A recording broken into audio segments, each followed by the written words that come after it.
ప్రజా దర్బార్లో వచ్చిన సమస్యలన్నింటినీ పరిష్కరించే దిశగా ముందుకు వెళ్తున్నామన్నారు ఎమ్మెల్యే నల్లమిల్లి రామకృష్ణారెడ్డి. తూర్పు గోదావరి జిల్లా అనపర్తి ఎంపీడీఓ కార్యాలయంలో ప్రజా దర్బార్ కార్యక్రమం నిర్వహించారు. ఈ సందర్భంగా ప్రజల నుండి వచ్చిన ఫిర్యాదులను స్వీకరించి వాటిని పరిష్కరించాలని అధికారులకు ఆదేశాలిచ్చారు. కూటమి ప్రభుత్వం అభివృద్ధి, సంక్షేమం రెండు కళ్లుగా సుపరిపాలన అందిస్తోందన్నారు ఎమ్మెల్యే నల్లమిల్లి రామకృష్ణారెడ్డి.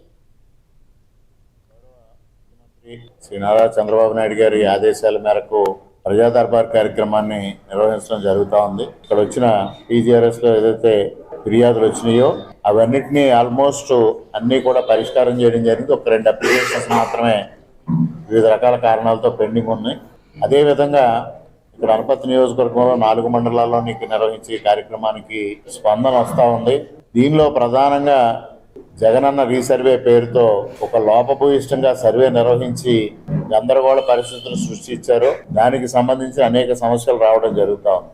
మరి దానికి ఇంతకుముందు గ్రామ సభలు నిర్వహించుకోవడం జరిగింది.